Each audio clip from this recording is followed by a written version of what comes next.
Hello friends, आइए आज बात करते हैं आर्टिफिशियल न्यूरल नेटवर्क की। आई होप आपने शायद ये नाम सुना हो, बहुत पॉपुलर है। तीन वर्ड्स हैं यहाँ पर, एक है आर्टिफिशियल, एक है न्यूरल और नेटवर्क। कॉमनली ANN बोलते हैं इसे। न्यूरल नेटवर्क एक्चुअली हमारे बायोलॉजी का पार्ट है कि हमारा ब्रेन कैसे काम करता है।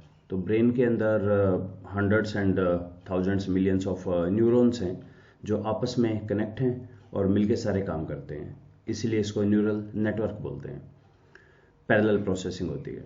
तो बेसिकली जैसे हमारा ब्रेन फंक्शन करता है उसको मॉडल करके अब कंप्यूटर्स, सॉफ्टवेयर्स ये बनाए जा रहे हैं जो ब्रेन की तरह काम करें, जैसे न्यूरॉन्स है हमारे इसी तरह काम करें। तो आर्टिफिशियल वर्ड का मतलब है कि सॉफ्टवेयर या कंप्यूटर्स ऐसा काम करें। तो इसको हम कैसे यूज़ करने वाले हैं, पर्टिकुलरली मैनेजमेंट, कॉमर्स के, सोशल साइंस के डोमेन में आर्टिफिशियल न्यूरल नेटवर्क को। तो ये एक बहुत शानदार प्रिडिक्शन का टूल है। प्रिडिक्शन के लिए हम इसको यूज़ करेंगे और हम इसको यूज़ करेंगे जो भी हमारा स्टैटिस्टिकल टूल्स टेक्निक्स हैं उनके साथ एडेड यूज़ करेंगे। यानी ये खुद में एक स्टैटिस्टिकल टूल नहीं है, ये तो एक कंप्यूटर का टूल है, लेकिन हम इसको स्टैटिस्टिकल आउटपुट के साथ हम प्रिडिक्शन के लिए चेक करेंगे कि हमारा स्टैटिस्टिकल आउटपुट कितना वैलिड है। तो इसका स्टडी मटेरियल आप देखें तो सिंपल आप लिखें SPSS ट्यूटोरियल और न्यूरल नेटवर्क, क्योंकि SPSS के अंदर ये अवेलेबल है। तो मैंने सिंपल लिखा SPSS ट्यूटोरियल और neural network file type PDF। तो ये दो बहुत अच्छे स्टडी मटेरियल आते हैं, IBM SPSS न्यूरल नेटवर्क 22 और new tools for building predictive model. बहुत ही अच्छा दोनों के अंदर डिस्क्राइब्ड है। छोटे छोटे से हैं ये दोनों, बहुत डिटेल नहीं है, और एक्चुअली न्यूरल नेटवर्क में बहुत लंबा चौड़ा है भी नहीं कुछ डिस्कस करने का, बहुत ही सिंपल है। देखिए डेफिनेशन से शुरू करते हैं। What is neural network? So it's an computational neural network is a set of non-linear data modeling tools consisting of input-output layers plus one or two hidden layers, and the connection between neurons in each layer has associated weight which are iteratively adjusted by training and to minimize the error and provide accurate predictions. तो I hope आपको सब समझ आ गया होगा। खैर मुझे कुछ नहीं समझ आया, तो एक काम करते हैं, हम इसको छोड़ते हैं, हम फंडामेंटल्स पे चलते हैं कि कंप्यूटर को ट्रेन कैसे करें। तो पहले आइए एक बार हम ये देखते हैं कि बेबी के वर्ड से समझते हैं। देखिए सबसे फास्टेस्ट जो सुपर कंप्यूटर नोन है वो तो आज भी हमारा ब्रेन है, जो millions and billions of the instructions एक साथ प्रोसेस कर देता है। लेकिन हमारी लर्निंग कैसे होती है? क्योंकि अगर हम समझ सकें कि बेबी कैसे लर्न करता है तो हम कंप्यूटर को भी सिखा सकेंगे। कंप्यूटर तो अल्टीमेट डम मशीन है, जो ह्यूमन ब्रेन है वो है शानदार चीज़। तो बेबी से पूछा गया है व्हाट इज दिस। अब बेबी सोच रहा है कि अच्छा ये क्या चीज़ है, बताया तो था मुझे, पता नहीं कुछ याद नहीं आ रहा। सो अब बेबी कैसे काम करता है या ह्यूमन माइंड कैसे काम करता है? तो सबसे पहले देखा, अच्छे 4 लेग्स वाला कुछ थे दो चीज़ें, पर वहाँ तो टेबल भी थी, बेड भी था, एलिफेंट, हॉर्स, डॉग, कैट। अगर बेबी को इतना कुछ पता है तो ये तो सारी चीज़ें हैं जिनके 4 लेग्स हैं। लेकिन थोड़ा सा और इसमें डिटेल देखें, अब इसको हम एनालाइज करेंगे। अब एक शानदार चीज़ देखिए, हमारे पास इनपुट तो है, इनपुट है हमारे पास, ये सामने एक बैठा है, ठीक है, ये तो दिख ही रहा है। और बाद में ये भी कहा कि देखो इसका नाम है डॉग। आउटपुट भी पता लग गया कि इनपुट भी है कि ऐसा ऐसा दिखता है, ऐसा चीज़ है, ऐसा बोलता है, और आउटपुट भी है कि इसका नाम डॉग है। अब बीच में जो प्रोसेसिंग है ना, वो न्यूरल नेटवर्क वहाँ काम कर रहा है। आइए देखें, समझिए ऐसे कैसे काम करेगा ये। सो 4 लेग्स वाले हमारे पास डाटाबेस में बहुत सारे आइटम्स हैं, ये सारे हैं। अब हम अपने कुछ सेंसरी ऑर्गन्स को यूज़ करेंगे डाटा कलेक्शन के लिए और माइंड को यूज़ करेंगे प्रोसेसिंग के लिए। फॉर एग्जांपल यहाँ पे ईयर्स एंड आइज को यूज़ किया। प्राइमरीली जो ह्यूमन बींग्स हैं वो 80% तो विजुअल पे ही काम करते हैं। अब हमारे पास कुछ इसके छोटे छोटे और डिटर्मिनेंट्स हैं, लाइक ये जो 4 लेग्स हैं प्लस इसके साथ तो टेल भी है, तो कम से कम बेड और टेबल तो नहीं हुआ, ये 4 में से रह गए। फिर अगर हम देखें एलिफेंट या हॉर्स, ये तो रिलेटिवली बड़े साइज के हैं, ये तो छोटा है, तो माइट बी डॉग और कैट में से कोई है।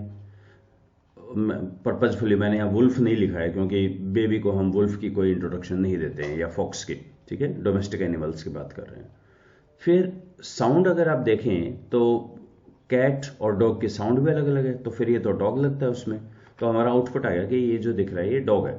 खैर वो तो बता ही दिया मम्मी ने कि इसका नाम डॉग है, लेकिन ये जो डॉग है से लेके और वापस दोबारा जाने तक डाटाबेस पे कि ये डॉग क्यों है, इसको डॉग क्यों बोल रहे हैं। एंड माइंड इट, डॉग भी ऐसा नहीं है कि एक ही टाइप का डॉग है, कितने टाइप के डॉग हैं। तो कल को एक छोटा वाला डॉग मिल गया, एक बुलडॉग बड़े वाला मिल गया, डॉबरमैन, इतने टाइप के डॉग हैं, तो बेबी को कैसे पता लगता है कि ये डॉग है। तो हम यहाँ क्या करेंगे, हम वेट्स असाइन करेंगे चीज़ों के, यानी टेल का कितना वेटेज है, स्वाइज का कितना है, बार्क साउंड का कितना है। And might be over the years हम सिर्फ ये देखें कि अगर अच्छा बार्किंग साउंड आ रही है तो ये डॉगी है, चाहे किसी भी टाइप का डॉग हो, ये है डॉगी। तो बाद में तो क्या होता है, इतना रिफ्लेक्सेस पे आ जाता है कि जैसे आपने देखा तुरंत आप सोचते भी नहीं है, लेकिन बेबी को काफ़ी देखना पड़ता है छोटी छोटी चीज़ों का। पर्टिकुलरली ये तो फिर भी इनएनिमेटेड चीज़ है, टेबल बेड या ये एनिमेटेड है एनिमल हॉर्स, लेकिन थिंक ऑफ द रिलेशन, चाचा क्या होता है और मामा क्या होता है। बेबी इतने कंफ्यूज होते हैं कि ये कैसे पता लगता है कि ये चाचा है और ये मामा है, ये कैसे पता लगता है हमें सारा चीज़ें। तो इसमें अगर आप देखें तो हम बेसिकली तीन उस पर काम कर रहे हैं लेयर्स पे।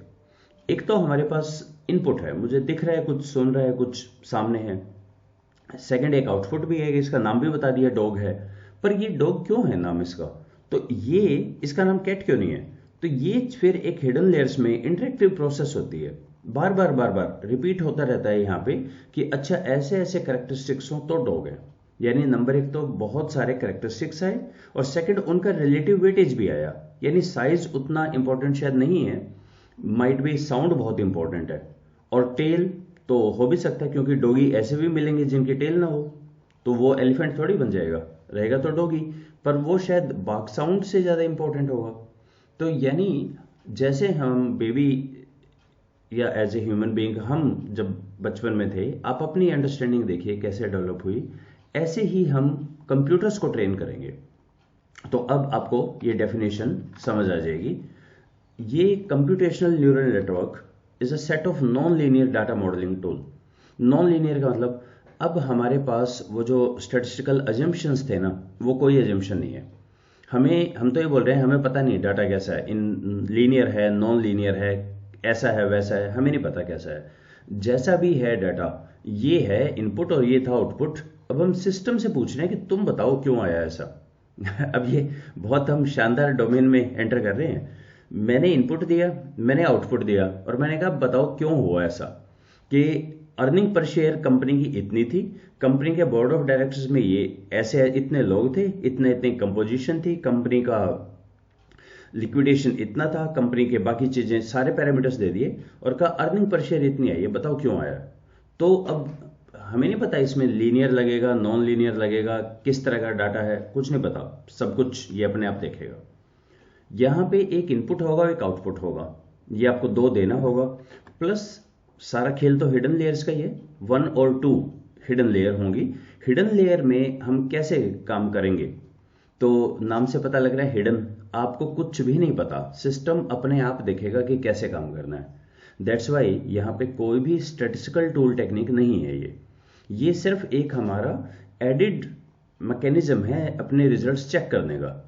कि लेट्स से हमारे पास प्रिडिक्टिव के कौन कौन से टूल हैं, रिग्रेशन को हम बोलते हैं एक्सट्रापोलेशन के साथ, फिर हम लीनियर डिस्क्रिमिनेंट एनालिसिस को बोल सकते हैं अगर डिपेंडेंट वेरिएबल कैटेगोरिकल हो, तो वहाँ सब जगह पे न्यूरल नेटवर्क लग सकता है।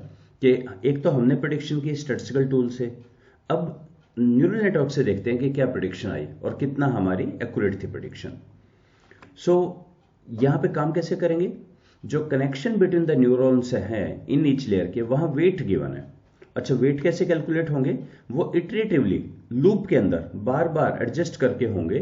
तो ट्रेनिंग यहाँ पे दी जाएगी, काफ़ी सारा डाटा सेट होगा और डाटा सेट के बेस पे ये ट्रेनिंग करेगा, ये अपने आप बार बार रिवाइज करेगा वेट और मिनिमाइज एरर करेगा ताकि मैक्सिमम एक्यूरेट प्रिडिक्शन हम दे सकें।